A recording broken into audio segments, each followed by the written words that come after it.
Assalamualaikum warahmatullahi wabarakatuh. Salam sehat untuk kita semuanya. Di video sebelumnya mengenai analisis retrosintesis, kita telah membahas mengenai analisis retrosintesis menggunakan pendekatan diskoneksi maupun pendekatan berbasis gugus fungsi. Nah, dengan menggunakan pendekatan diskoneksi, ya ada beberapa guideline, ya ada 4 guideline di sini. Dan pada video kali ini kita akan lebih membahas mengenai guideline nomor 3 dan nomor 4. Yang nomor 3 adalah kita menentukan hubungan antara gugus fungsi dalam target molekul yang mau kita analisis. Yang keempat adalah kita arahkan kepada functional group yang memiliki atom oksigen, ya, untuk memfasilitasi diskoneksi kita. Nah, ketika kita membahas mengenai relationship atau hubungan, ya, di sini kita punya beberapa hubungan. Jadi hubungan yang pertama misalnya 1,2, kemudian ada juga 1,1, 1,3, 1,5, dan 1,4. Ya. Nah, pada video ini kita akan membahas terlebih dahulu mengenai hubungan 1,2. Ya. Nah, oke. Sebelum kita membahas mengenai hubungan 1,2, ini merupakan outline dari video kali ini. Sebelumnya kita bahas dulu mengenai terminologi, ya. Terminologi yang pertama adalah mengenai apa itu two group disconnection, apa itu one group disconnection. Ya. Jadi kalau two group disconnection adalah diskoneksi yang berdasarkan pada dua gugus fungsi. Jadi kita mendiskoneksinya suatu ikatan itu dengan mengacu dengan mengarahkan pada dua gugus fungsi. Nah, contohnya dalam hal ini kita punya gugus fungsi yang pertama adalah OH, kemudian adalah X. Ya, jadi kita melakukan diskoneksi berdasarkan dua gugus fungsi tersebut. Nah, kemudian kalau one group disconnection berarti kita melakukan diskoneksi hanya berdasarkan satu gugus fungsi. Jadi misalnya di sebelah kanannya kita punya gugus fungsi alkohol OH, ya tidak cuma ada satu di situ. Dan kemudian kita melakukan gugus fungsinya, diskoneksi gugus fungsinya hanya berdasarkan satu gugus fungsi, yakni adalah OH. Nah, kemudian tadi kita sudah mendengar, ya, ada yang namanya hubungan 1,1, 1,2, kemudian 1,3, ya. Pertanyaannya apa itu yang dimaksud dengan hubungan di sini, ya? Apakah baik-baik saja, apakah tidak, ya? Bukan seperti itu, ya. Jadi 1,2 itu seperti apa? Ya. Kita lihat di ini, gugus fungsi 1,2 di X. Nah, kita punya OH, kemudian kita punya X. Nah, bisa kita katakan bahwa hubungan 1,2 itu adalah posisi, ya, posisi relatif antara OH dengan X. Kita tulis 1 di nomor sebagai OH-nya, kemudian 2 adalah C yang berdekatan dengan X, ya. Nah, dalam hal ini kita bebas, ya, kita mau menulis 1 di OH maupun 1 di X itu sama aja. Tapi mungkin agak lebih disamakan saja, kita tulis 1 di oksigen, di OH-nya, gitu ya. Jadi itu yang dinamakan adalah 1,2. Ya. Nah, kemudian, ya, sama halnya dengan yang ini, yang sebelah kanan, kita punya hubungan antara OH dengan R. Ya. Jadi OH itu berada di posisi C nomor 1, sedangkan R yang di sini berada di posisi C nomor 2. Nah, selanjutnya ada istilah 1,2 dx, ya. 1,2 itu yang tadi menjelaskan hubungannya, menjelaskan hubungan 1,2. Kemudian dx, apa itu dx? Jadi dx berarti kita punya d, kita punya 2. Nah, di sini X itu merupakan heteroatom, ya. Jadi kalau misalnya kita memiliki heteroatom yang berbeda, ya, maka kita namakan sebagai dx. Heteroatomnya adalah O di sini sebelah kanan dan juga ada X di sebelah kiri. Ini hanya penamaan aja, gitu ya. Jadi yang penting adalah pahami hubungannya, kemudian pahami diskoneksinya, ya. Itu yang lebih penting. Nah, kemudian sama seperti yang sebelumnya, kita lihat dulu yang sebelah kiri atas. Nah, di sini saya punya OH di sebelah kanan, kemudian X di sebelah kiri. Nah, OH saya beri nomor 1, kemudian X saya beri nomor 2 di atom C-nya. Nah, kemudian untuk diskoneksinya saya putus di ikatan CX pada posisi nomor 2. Sehingga di atasnya ini, di atas panah retrosintesis, saya tulis CX yang mengindikasikan bahwa saya memutus ikatan CX. Kemudian di bawahnya saya bisa kasih keterangan 1,2 dx. Ya. Jadi menunjukkan bahwa ini hubungannya 1,2 ya antara dx. Nah, sama halnya dengan yang sebelah kanan ini, ya. Jadi saya punya OH di nomor 1, kemudian R di sini adalah C, atom C. Ya, sedangkan kalau X di sini merupakan heteroatom.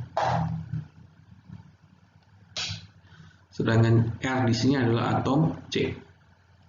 Nah, di sini ya kita tidak memiliki hubungan 1,2, tapi kita hanya punya satu group disconnection. Nah, di sini yang kita putus adalah ya ikatan antara C dengan C pada posisi nomor 2. Nah, sehingga kita tulisnya adalah CC. Ikatan CC di atas panah retrosintesis. Nah, selanjutnya kita akan membahas dua jenis level, oxidation level. Jadi yang pertama adalah pada level alkohol. Jadi kita membahas OH di sini. Kemudian yang di bawahnya pada level karbonil. Berarti kita membahas diskoneksi pada gugus karbonil. Koneksi 1,2. Yang pertama kita bahas dulu pada level oksidasi alkohol, ya.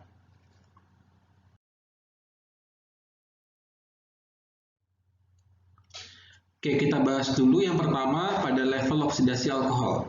Ya, jadi yang pertama kita bahas dulu mengenai diskoneksi CX. Kemudian nanti kita bahas selanjutnya mengenai diskoneksi CC. Nah, mengenai diskoneksi CX di sini kita punya senyawa seperti ini. Ya, ini merupakan two group disconnection. Jadi diskoneksinya diarahkan kepada berdasarkan dua gugus fungsi. Dalam hal ini adalah OH dan juga X. Ya. 1,2 saya ingatkan lagi ini merupakan hubungan. Ya. Jadi di sini OH berada pada posisi C nomor 1, kemudian X itu berada di posisi C nomor 2. Ya, bisa kita ubah urutannya, tetapi nanti agar lebih seragam saja kita buat C1-nya itu berada di OH. Ya. Nah, kalau kita lakukan diskoneksi ya di ikatan CX ya di ikatan CX maka kita akan mendapatkan dua fragmen ya. Nah, biasanya kalau X di sini merupakan heteroatom ya. Biasanya heteroatom itu bermuatan negatif, sehingga atom X fragmen X yang ada di sini nanti akan memiliki muatan negatif, sedangkan yang sebelah sisanya nanti akan memiliki muatan positif. Nah, kalau kita lihat ya, ini fragmen yang bermuatan positif ini bisa kita peroleh ya dari suatu epoksida ya. Jadi kalau kita melakukan reaksi antara OH dengan karbokation, ya, maka nanti kita akan mendapatkan suatu epoksida.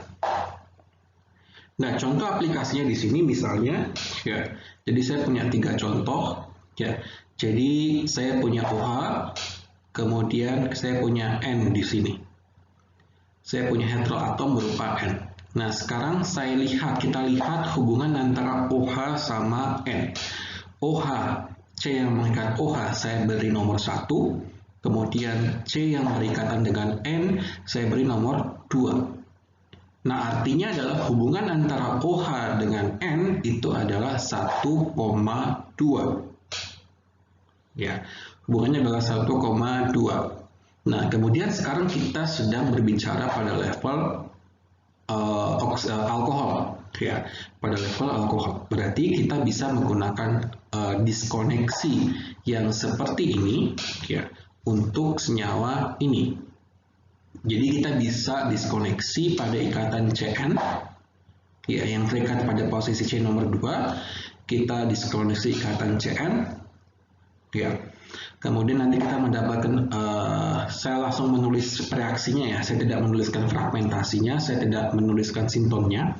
Jadi kita berawal atau kita menggunakan starting materialnya adalah amina dan juga epoksida. Nah, itu yang pertama. Yang kedua, ya, kita lihat lagi, kita punya gugus fungsi apa di senyawa yang nomor 2? Kita punya OH, oke. Kita punya ether, ya. Kita punya OH, kita punya ether. Nah, sekarang kita amati hubungannya antara OH dengan ether. Jadi OH ada di posisi nomor 1, sedangkan ether ada di posisi nomor 2. Ya.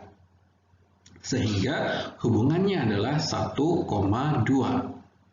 Nah, sehingga kita bisa putus di ikatan CO pada posisi nomor 2, sehingga kita putus ikatan CO-nya menggunakan 1,2 di X, sehingga nanti starting materialnya adalah suatu alkohol dengan suatu epoksida.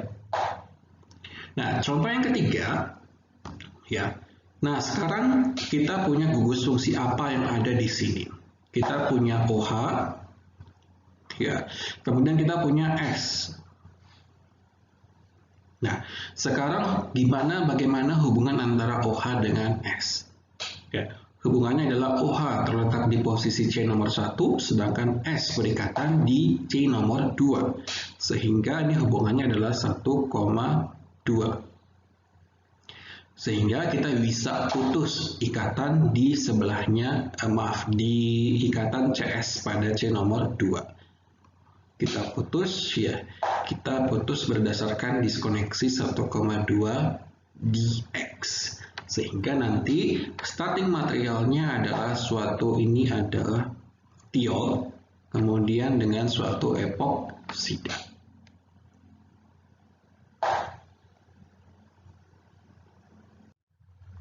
Sebagai contoh, kita punya senyawa alkohol di pojok kanan atas ini. Ya, sekarang kita analisis retrosintesisnya bagaimana. Ya, jadi yang pertama adalah kita tentukan gugus fungsi apa yang ada dalam senyawa ini. Jadi kita punya alkohol, ya, kemudian kita punya alkena, kemudian kita juga punya ini ether, ya, di sini. Nah, kemudian ya kalau kita mengacu pada pembahasan yang sebelumnya, jadi kita punya OH di sini, kita punya alkohol, kemudian kita punya heteroatom yaitu O di sini. Nah, kita bisa kasih nomor. Jadi atom C yang berikatan dengan OH kita kasih nomor 1. Kemudian atom C yang berikatan dengan ether kita kasih nomor 2. Nah, berarti ini hubungannya adalah 1,2. Ya, karena ini adalah heteroatom, maka kita kasih penamaannya 1,2 di X.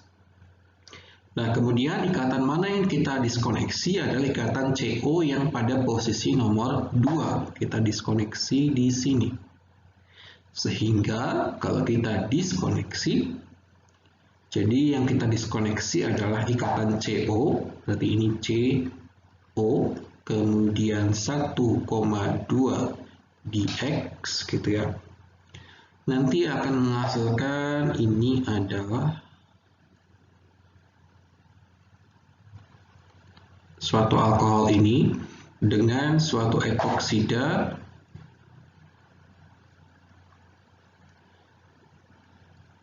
dari stirena. Ya. Ini merupakan analisis retrosintesisnya. Ya. Mohon maaf kalau tulisan saya jelek ya. Nah, bagaimana mengenai sintesisnya? Jadi jadi kita berawal dari suatu alkohol ini, kemudian kita reaksikan dengan NaH. Nah, tujuannya adalah untuk mengubah alkohol OH menjadi alkoksida, menjadi O-. Ya, ini merupakan nukleofil yang lebih kuat ya. Jadi alkoksida O- itu lebih kuat nukleofilisitasnya dibandingkan dengan alkohol OH. Nah, setelah terbentuk O-, kemudian kita reaksikan dengan suatu epoksida, ya akan bereaksi di sini, nanti akan menghasilkan target molekul.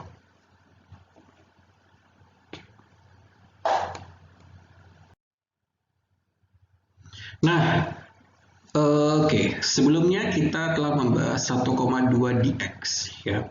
Jadi 1,2 kita punya X, kini kemudian kita punya OH pada posisi 1,2. Nah, X di sini merupakan heteroatom ya. Yang sifatnya adalah nukleofil. Nah, pertanyaannya adalah apakah kita bisa mengubah nukleofil berupa heteroatom dengan nukleofil yang berasal dari atom karbon. Dalam hal ini adalah R. Ya, dalam kasus ini kita bisa mengubah X menjadi R dengan menggunakan analisis retrosintesis yang sama. Ya. Nah, tetapi dalam hal ini ya kita hanya punya satu gugus fungsi, yaitu adalah oksigen. Ya, kita punya OH di sini. Kita punya OH, nah sehingga kita namakan diskoneksi ini adalah one group disconnection. Nah, kemudian ya OH-nya kita beri nomor 1, kemudian R-nya C yang berikatan dengan R kita beri nomor 2, sehingga ini bisa kita bilang 1,2 lah hubungannya ya. Walaupun ini adalah one group disconnection. Nah, yang kita putus ikatannya adalah ikatan C dengan C yang pada C nomor 2. Kita putus di sini. Sehingga nanti fragmentasinya sama, nanti kita akan menghasilkan R- dan juga kita menghasilkan suatu karbokation seperti ini yang berasal dari epoksida.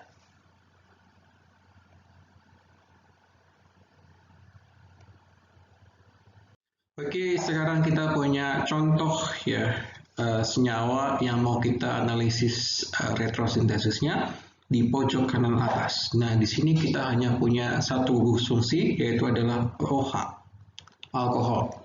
Karena kita hanya punya satu gugus fungsi yang mengarahkan kita untuk diskoneksi, maka kita namakan sebagai one group disconnection. Nah, apa yang kita bisa lakukan di sini? Yang pertama, kita bisa beri nomor 1 pada C yang berikatan dengan OH. Kemudian kita bisa beri nomor 2 pada C yang ada di sebelahnya, sebelah kiri. Ya. Kemudian kita juga bisa beri nomor misalnya 2 aksen lah. 2 aksen di C yang di sebelah kanan. Nah, kalau kita lihat di sini, ya pada posisi 2 maupun 2 aksen itu berikatan dengan atom C. Nah, sehingga kita bisa menggunakan yang CC, diskoneksi CC yang baru saja kita bahas. Nah, kita punya dua alternatif di sini. Kita tulis saja dua-duanya. Yang pertama, kita mulai dari nomor 2 dulu aja. Dari nomor 2 dulu, ya. Kita diskoneksi di sini ikatannya, kita diskoneksi ikatan C dengan C. Ya, nanti akan menghasilkan fragmen berupa fenil bermuatan negatif. Kemudian ada lagi satunya sinton yang bermuatan positif, adalah seperti ini. Nah, fenil yang bermuatan negatif itu bisa kita peroleh dari suatu reaksi Grignard atau dari alkil litium. Jadi misalnya ini kita bisa menggunakan pH MgBr ya misalnya, kemudian nanti yang sinton yang bermuatan positif ini bisa kita dapatkan dari epoksida. Seperti ini. Ini diskoneksi pada posisi nomor 2. Nah, sekarang pada nomor 2 aksen. Nomor 2 aksen, kita diskoneksi ikatan C dengan C. Ya, nanti akan mendapatkan fragmen berupa yang pertama. Ini. OH positif. Kemudian kita juga mempunyai CH3 yang bermuatan negatif. Nah, yang sinton yang bermuatan positif bisa kita peroleh dari suatu epoksida, yaitu ini epoksidanya. Selanjutnya yang CH3 bermuatan negatif ini merupakan suatu karbanion, ya suatu nucleophile, bisa kita peroleh dari misalnya CH3 MgBr atau misalnya CH3 litium. Nah, sekarang kita punya dua alternatif retrosintesis. Coba kita lihat sintesisnya bagaimana. Nah, untuk yang atas ini pada posisi nomor 2 ya. Jadi kita mereaksikan epoksida yang ini dengan fenil magnesium bromida, suatu reaksi Grignard nanti menghasilkan target molekul.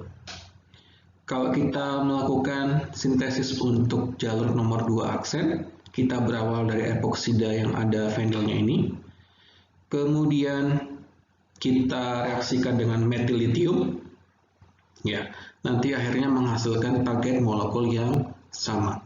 Ya, kalau kita bandingkan antara dua jalur ini sama-sama itu adalah satu step reactionnya, kemudian menggunakan alkyl lithium maupun reaksi Grignard yang commercially available dan juga menggunakan epoksida yang juga commercially available. Jadi dua-duanya mungkin untuk dilakukan. Ya. Sekarang kita akan bahas mengenai diskoneksi 1,2 pada level gugus karbonil. Nah, kita mulai dari diskoneksi ikatan CX terlebih dahulu. Ya, kemudian nanti kita akan bahas mengenai diskoneksi ikatan CC. Ya. Di sini kita punya gugus karbonil. Kemudian sama seperti yang pada gugus alkohol, kita beri nomor 1 pada gugus karbonil. Kemudian pada atom C nomor 2 itu berikatan dengan gugus X atau heteroatom. Ya. Sehingga di sini kita punya dua gugus fungsi yang mengarahkan diskoneksinya. Yang pertama adalah gugus fungsi karbonil, kemudian yang kedua adalah X di sini. Sehingga kita namakan sebagai two group disconnection. Ya, dengan hubungannya adalah 1,2. Sehingga kita namakan 1,2 dx. Nah, ikatan yang kita putus adalah ikatan C dengan X. Ya. Sama seperti sebelumnya, X karena ini merupakan heteroatom, maka nanti muatannya adalah negatif, sedangkan sisanya adalah sinton yang bermuatan positif, ya, yang mengandung gugus karbonil. Nah, sekarang sinton ini, ya, reaksinya atau regennya adalah suatu alfa halokarbonil. Nah, ini adalah alfa pada posisi alfa. Ya, kita punya halo, gugus halogen, ya, posisinya alfa terhadap gugus karbonil. Nah, di sini senyawa alfa halokarbonil bisa kita peroleh dari brominasi terkatalisis asam, ya, dari suatu gugus karbonil.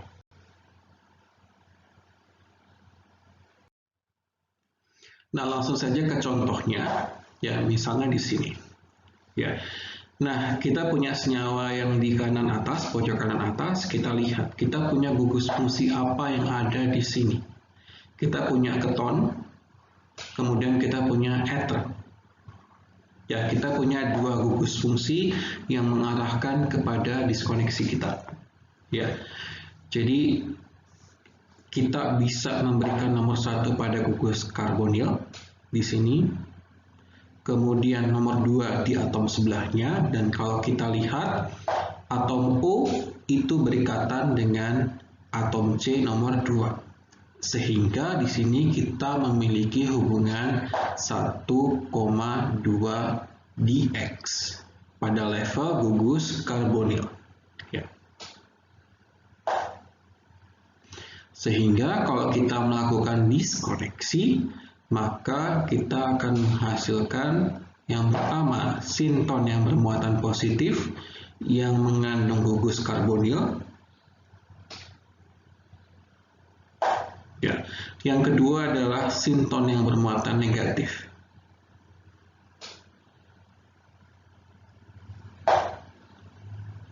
Ya. Sinton yang bermuatan positif ini bisa kita peroleh, ya, saya tulis di atas, ya, bisa kita peroleh dari alfa haloketon, misalnya ini, sedangkan yang sinton bermuatan negatif bisa kita peroleh, bisa kita gunakan fenol. Ya. Nah, sekarang bagaimana sintesisnya? Ya, jadi kita punya fenol. Pertama-tama kita reaksikan dengan NaOH terlebih dahulu untuk menghasilkan fenoksida. Kemudian fenoksidanya kita bereaksikan dengan alfa halo keton untuk menghasilkan target molekul. Oke, itu analisis retrosintesis beserta sintesisnya. Untuk contohnya kita punya senyawa seperti ini. Ya, kita amati kita punya gugus fungsi apa saja yang ada di target molekul ini. Jadi yang pertama kita punya keton, kemudian kita punya aromatik, ya. Selanjutnya kita juga punya cincin heterosiklik, ya. Kita punya N nitrogen heterosiklik nitrogen. Nah, kita bisa lakukan analisis diskoneksi. Jadi misalnya kita beri nomor 1 ya di gugus karbonil, kemudian kita beri nomor 2-nya di atom C yang ada di sebelahnya di sini. Nah, di sini kalau kita lihat ya atom C nomor 2 ini berdekatan dengan suatu heteroatom, dalam hal ini adalah nitrogen. Nah, sehingga kita bisa menggunakan pendekatan yang tadi, ya pendekatan yang sama. Jadi kalau kita lakukan analisis retrosintesis, kita diskoneksi di ikatan C nomor 2 ini. Kita diskoneksi ini ikatannya adalah Cn. Kita diskoneksi Cn 1,2 dx pada level karbonil. Ya. Nanti akan menghasilkan, saya langsung saja ke senyawa hasilnya, akan menghasilkan ini heterosiklik NH, kemudian ini N, ini heterosikliknya, kemudian pasangannya adalah suatu alfa halo keton, Cl, kemudian pasangannya adalah ini.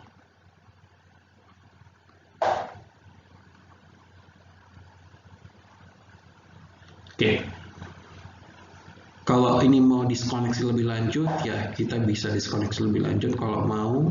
Ya, di sini saya punya keton aromatik, maka kita bisa melakukan reaksi Friedel-Crafts di sini.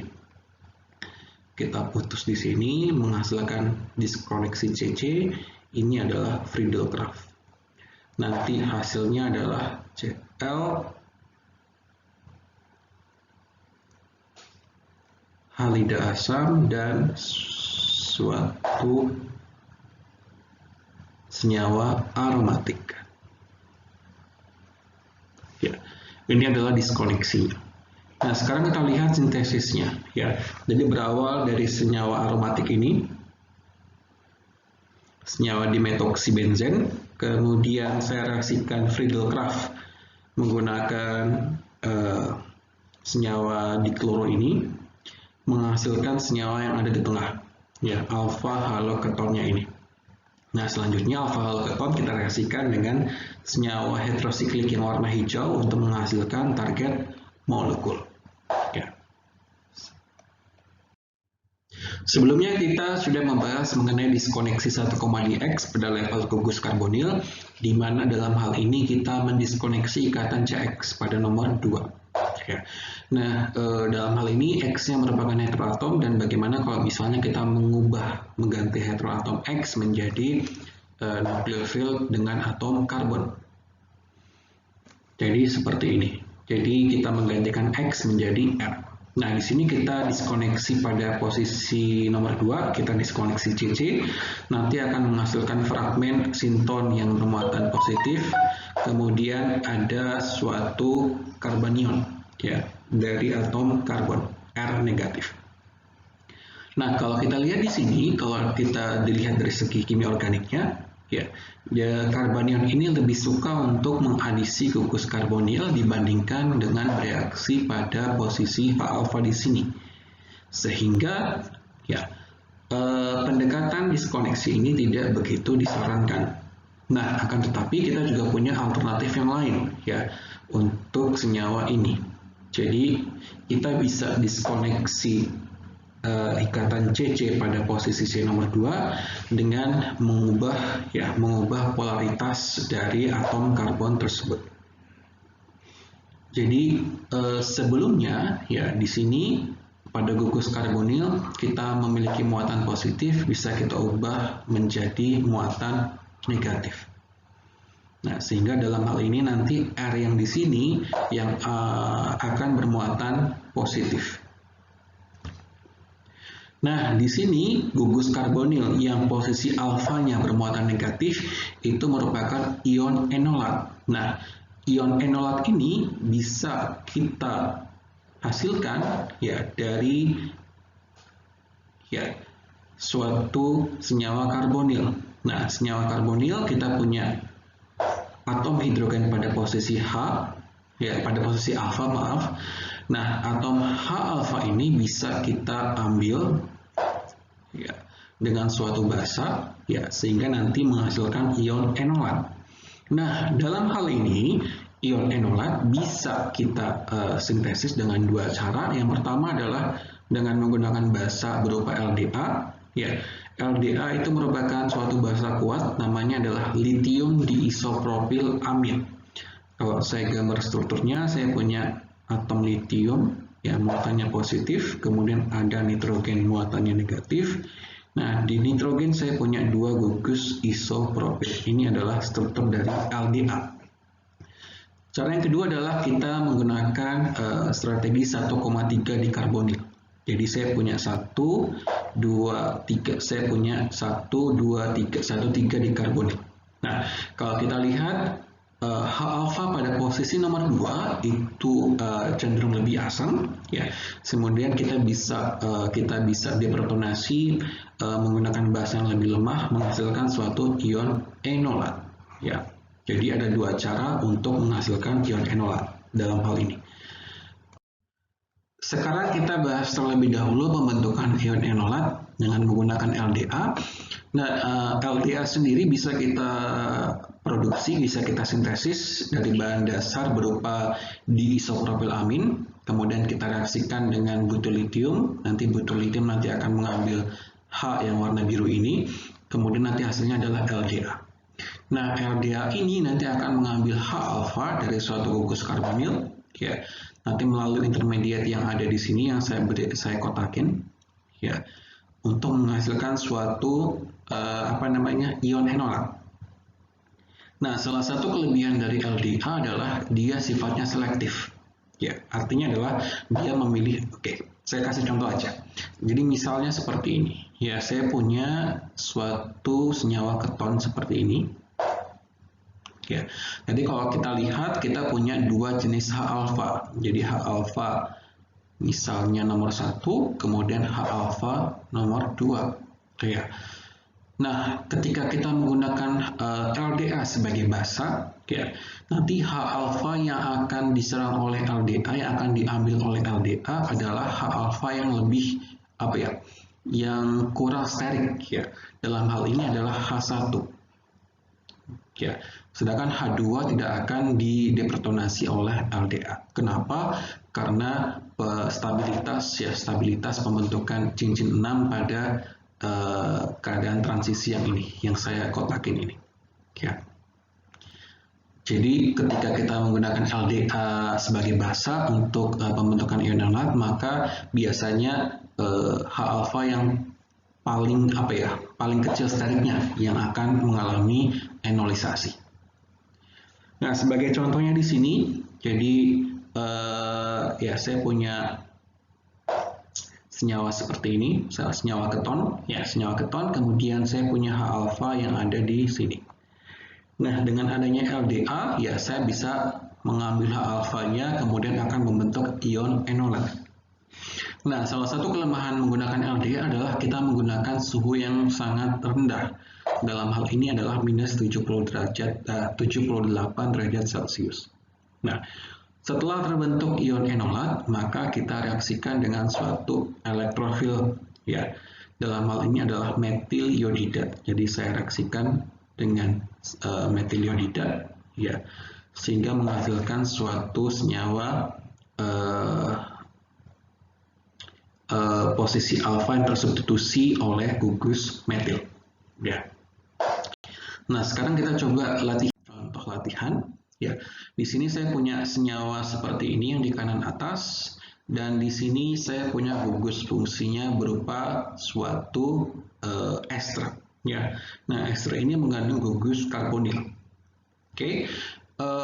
Kalau kita lihat di sini, ya, saya beri nomor satunya di gugus karbonilnya nomor 1, kemudian sebelahnya saya kasih nomor 2. Ya. Nah, bisa juga kita kasih nomor 2 aksennya di sini. Bisa juga, ya. Ya. Nah, akan tetapi kalau kita pilih 2 aksen, ya, kita putus di 2 aksen, maka nanti kita akan kehilangan sikliknya. Jadi lebih baik kita menggunakan siklik yang sudah ada, ya. Jadi lebih baiknya kita putusnya di ikatan CC yang pada C nomor 2. Ya. Nah, sehingga nanti fragmentasinya sinton yang kita hasilkan adalah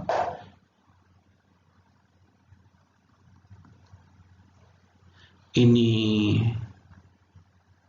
maaf, ini positif, ini tidak ada, ya, maaf. Kemudian yang bermuatan negatif itu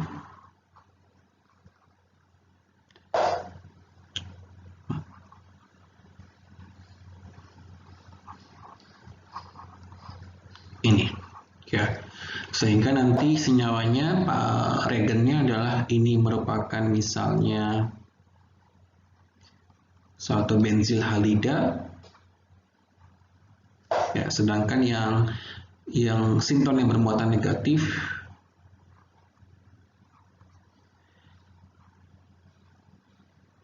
ini berasal dari suatu ester. Nah, sekarang bagaimana sintesisnya? Ya, jadi saya punya ester ini yang warna hijau di bawah. Saya punya H alfa yang ada di sini. Nah, H alfanya bisa kita ambil, ya, dengan menggunakan LDA. Nah, di sini kalau kita lihat kita menggunakan suhu minus 60 derajat Celcius, ya, untuk membentuk ion enolat yang ada di sini. Jadi LDA mengambil H alfa, kemudian ini, ya, ke sini. Nah, setelah terbentuk ion enolat, maka nanti ion enolatnya akan bereaksi dengan benzil halidanya. Kalau saya gambarkan panahnya, gini, sehingga nanti akan membentuk target molekulnya. Ya, itu menggunakan pembentukan enolat dengan menggunakan LDA. Nah, bagaimana kalau pembentukan enolat dengan menggunakan senyawa 1,3 dikarbonil? Nah, ini prinsipnya, ya. Jadi awalnya saya punya senyawa karbonil di sini, kemudian saya menggunakan FGA. Kalau masih ingat, FGA adalah functional group addition. Jadi kita menambahkan COOET, suatu ester gugus karbonil. Ya, akhirnya kita akan hilangkan COOET. Nah, di sini, ya, kalau kita lihat kita punya 2 H alfa. Nah, H alfa ini bisa kita deprotonasi, ya, deprotonasi menggunakan misalnya bahasanya ETO minus, suatu etoksida. Ya, kalau dibandingkan dengan H alfa pada contoh sebelumnya, H alfa ini lebih asam. Kenapa? Karena kita memiliki 2 gugus karbonil yang ada di sebelahnya. Sehingga karena lebih asam, maka kelebihan cara ini adalah kita hanya menggunakan basa yang lebih lemah, itu yang pertama. Yang kedua adalah kita menggunakan suhu yang lebih simple, kita menggunakan suhu ruang, ya. Kalau LDA kan kita menggunakan suhu minus 78 derajat Celcius. Tapi kalau menggunakan cara ini kita bisa melakukan reaksinya pada suhu ruang. Nah, selanjutnya ya, kita telah membentuk enolat, ya, kemudian nanti enolatnya akan bereaksi dengan suatu elektrofil dari karbon. Jadi saya gambarkan panahnya, ya, sehingga membentuk senyawa ini.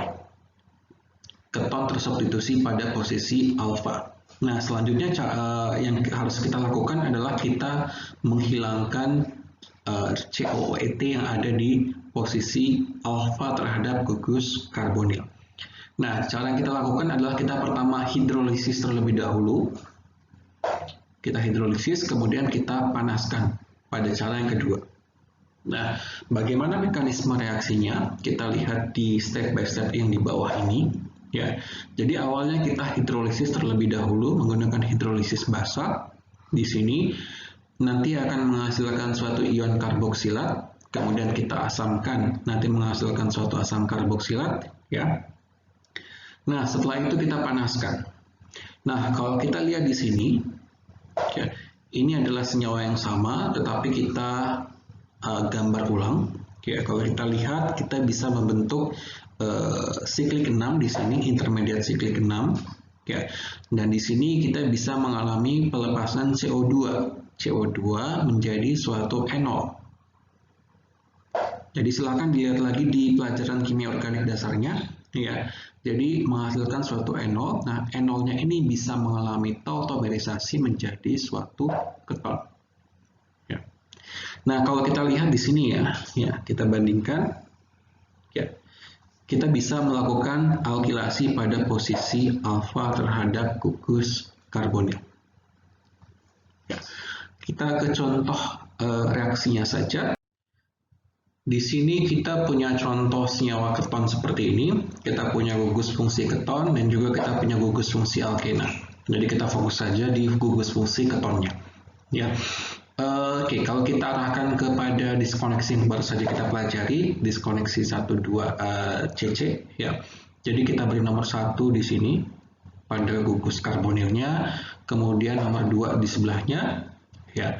Nah, selanjutnya kita diskoneksi ikatan CC yang ada di sini.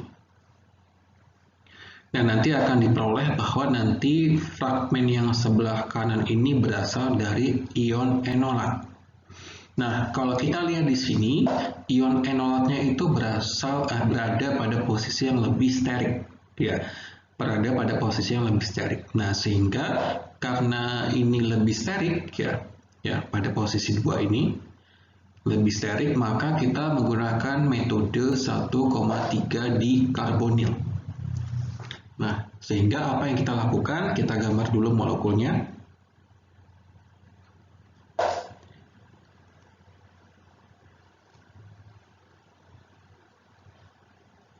Oke, ini molekulnya. Yang pertama kali kita lakukan adalah kita menambahkan gugus fungsi, kita FGA.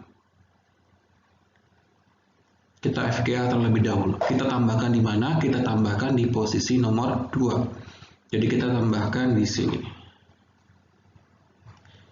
Kita tambahkan, hasilnya nanti adalah COOET.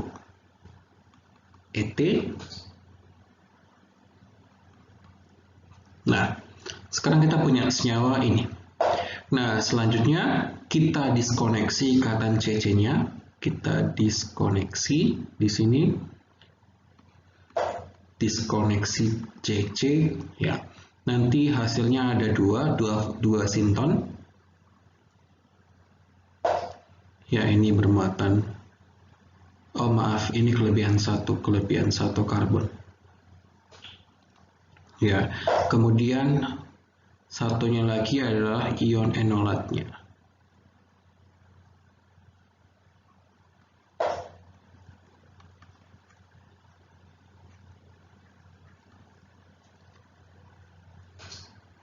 Ya.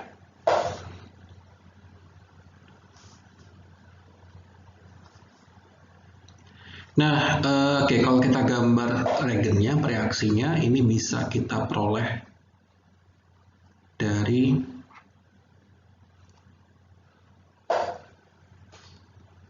PR, kemudian ion enolatnya bisa saya gambar ulang ya. bisa kita peroleh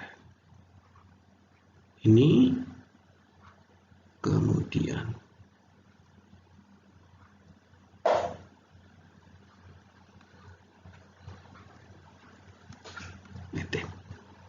nah sekarang kalau kita lihat lagi, kita mau diskoneksi yang 13 dikarbonil juga bisa, kita diskoneksi lagi, kita diskoneksi di sini.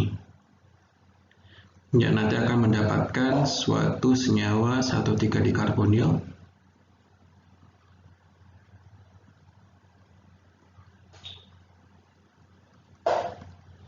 Plus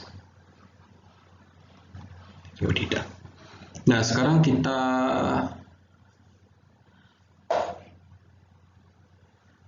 lihat sintesisnya. Jadi kita berawal dari etil asetoasetat yang saya beri warna merah. Yang pertama kali kita lakukan adalah kita lakukan alkilasi pada posisi alfa. Jadi kita ambil H alfa yang ada di sini, kita ambil salah satu sehingga menjadi enolat yang pertama, kemudian kita alkilasi dengan metil iodida sehingga nanti terjadi alkilasi. Nah, di sini kita masih punya H alfa, sisanya kita kita deprotonasi lagi menggunakan NaOET, ya suatu basa, kemudian kita reaksikan dengan ini, suatu alkil bromida. Nah, sehingga menghasilkan senyawa yang ada di tengah. Nah, kemudian ya kita punya gugus tambahannya adalah COOET. Nah, COET ini kemudian kita hilangkan dengan cara yang pertama kita hidrolisis, kemudian kita panaskan. Nanti hasilnya adalah target molekulnya.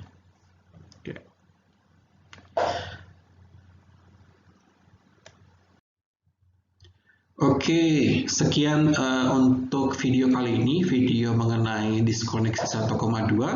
Ya, dari saya adalah silakan latihan lagi mengenai sintesis senyawa organik.